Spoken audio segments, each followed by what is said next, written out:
No One Noticed Ralph by Bonnie Bishop, illustrated by Jack Kent.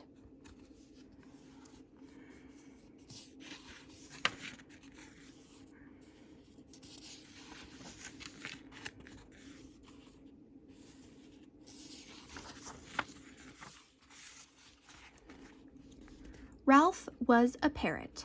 He lived in the city with Mr. and Mrs. Muggs. Mr. Muggs was a teacher. He taught math in a school. Mrs. Muggs was an artist. She worked in an office and drew pictures for birthday cards. Ralph was happy with Mr. and Mrs. Muggs. He had his own perch to sit on and his own water dish. Ralph could whistle and say several words. He was proud that he could talk because it made people notice him. Hello. Every morning, Ralph woke up at 7 o'clock. He would shake himself all over. He would take a drink of water. Then he would whistle loudly. Mr. and Mrs. Muggs would wake up.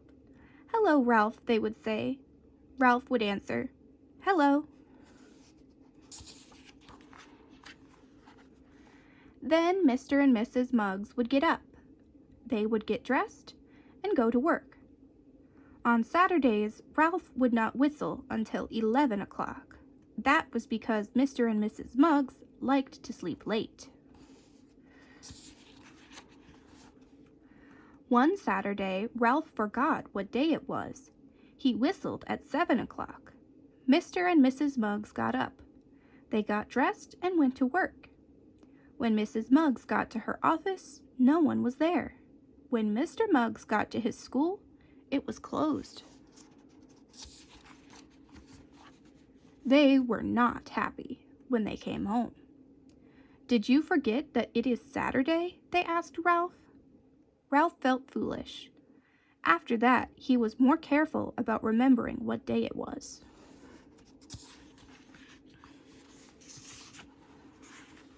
Ralph loved to eat crackers. He liked the kind with sesame seeds on top. When he was hungry, he would say, "Give me a cracker."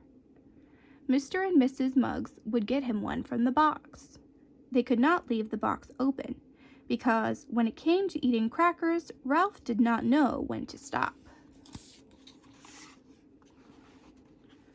When Ralph wanted someone to notice him, he would say, "I love you." It always worked. Mr. Muggs would stop reading his book and come over to Ralph. Mrs. Muggs would stop drawing pictures and come over too. Mr. Muggs liked to tease and tickle Ralph, and Ralph liked to tease and tickle Mr. Muggs.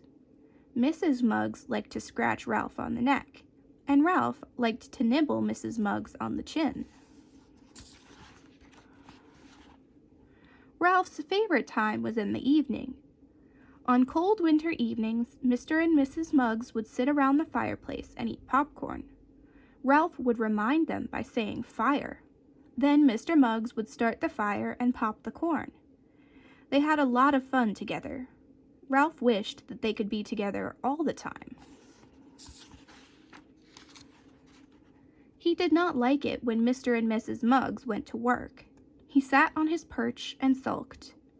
Then one day, Mr. Muggs left the window open by mistake. At first, Ralph did not notice it. He was sulking as usual. Then he felt a breeze.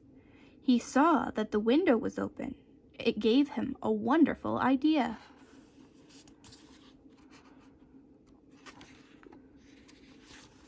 He would fly out of the window. He would fly down to the street. He would make someone notice him. Ralph took off. He did not fly very well because he was not used to flying. When he reached the sidewalk, he almost landed on his tail. He shook himself to be sure nothing was broken. Then he looked around. Across the sidewalk was a funny-looking red thing. Ralph thought it would make a good perch. He ran over to it. He flew to the top and rolled his eyes. The street was crowded with people. Now I will whistle, thought Ralph, and someone will notice me. Just then an old lady walked by. Ralph whistled loudly. The lady did not see Ralph. She turned around and saw a man walking behind her. "Don't whistle at me, young man," she said. The man looked surprised. People laughed, but no one noticed Ralph. A mother and her little boy came by. Ralph tried again. This time he said, "Give me a cracker." The mother did not see Ralph. She said, "Billy, you just had lunch." The little boy looked surprised. People heard her, but no one noticed Ralph. Then a boy and a girl went by. They were having an argument. The boy walked ahead. He was mad. Ralph said, "I love you." He hoped someone would scratch him on the neck. The boy turned around and kissed the girl. "I thought you were mad at me," she said. They held hands, but no one noticed Ralph. Ralph felt sad and cold. He wanted to be inside with Mr. and Mrs. Muggs, where it was warm and cozy. Just then, Ralph saw something bright in a window nearby. It looked like the flames in the fireplace at home. "Fire," he said sadly. "Fire," he said a little louder. A tear rolled down his beak. "Fire!" Ralph screamed. A man in a big hat heard him. He stopped and looked around. He saw flames coming from the window. The man ran to a phone booth. In a few minutes, Ralph heard a loud siren. A red fire truck raced up to his perch and stopped. A man in a rubber coat ran over. "At last, someone has noticed me," Ralph thought. But the fireman just picked him up and put him in a tree. People were shouting. Smoke and water were everywhere. Ralph was frightened. At last the fire was put out. The man with the big hat yelled, "Quiet!" Everyone turned to look. "This bird is a hero," the man said.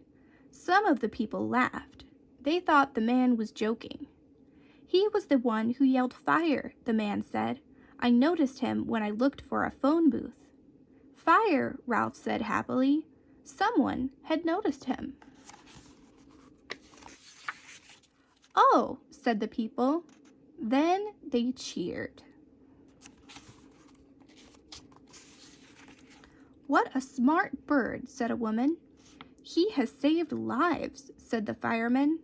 "He should get a reward," said the man in the big hat. Just then, Ralph saw Mr. and Mrs. Muggs coming home from work. "Hello, hello," he said. Mr. and Mrs. Muggs ran over to him. "How did you get out here?" asked Mrs. Muggs. "What happened?" asked Mr. Muggs. The man in the big hat told them the story of how Ralph had become a hero. Mr. and Mrs. Muggs were proud of him. They scratched and tickled him. Ralph got several rewards. He got a ride in the fire truck. He got his picture in the newspaper. He got free sesame seed crackers for life. But best of all, people noticed Ralph.